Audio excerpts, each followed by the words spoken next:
Jason, tell us a little bit about what a typical day in the business looks like for you right now. Well, it's changed quite a lot recently. My partner and I have a beautiful new baby boy. Congratulations. Thank you. He's only 5 months old, bless him. Fantastic. Has he got a Glint card already? He doesn't yet. Unfortunately, you have to be 18 to have one of those. But I've opened my own special account for him, and we're saving up for his future, the future calls on me that I'm sure I'm going to have for whatever he wants to do in his life. So my life's changed a bit. So in the mornings, actually, I help out his mum, looking after him because he's quite a handful. And I get into the office actually a bit later than I normally would. And most of my day really is about being an ambassador for the business. So going out and speaking to potential partners or funders, investors about either this current round or just kind of putting ourselves on the radar about what we might need later. It's about, and a lot of it about the team as well, walking and talking with the team and making sure they're happy and asking them if there's anything I can do to help them with their job. So I'd say, ambassador in terms of clients, investor community, partnership community, the wider talent pool, because we want to attract great people to Glint, and our own team within the business. What this is probably it's a very exciting time in the business with a global outreach as well. But I'm sure there may be someone that's had some impact on you as a leader.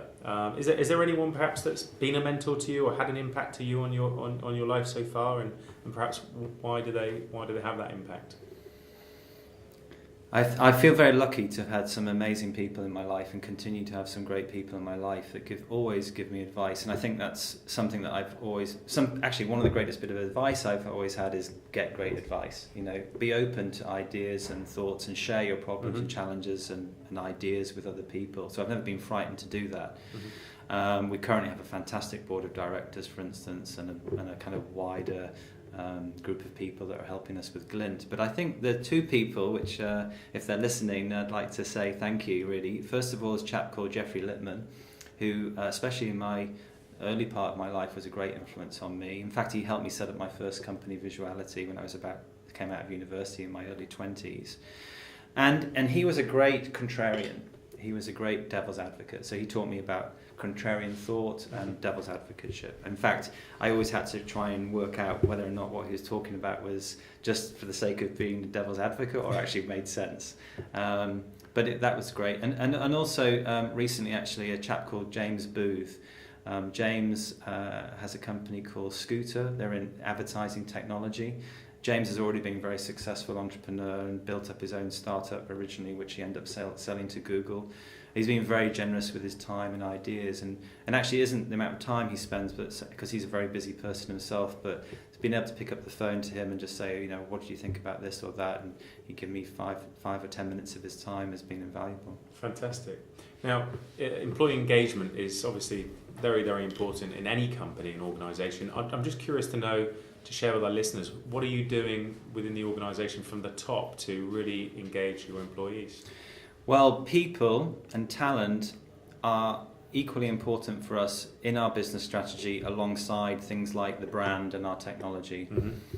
So we have a very structured talent and people strategy that we're developing as part of our wider business strategy, and it's a really key pillar of everything that we're doing.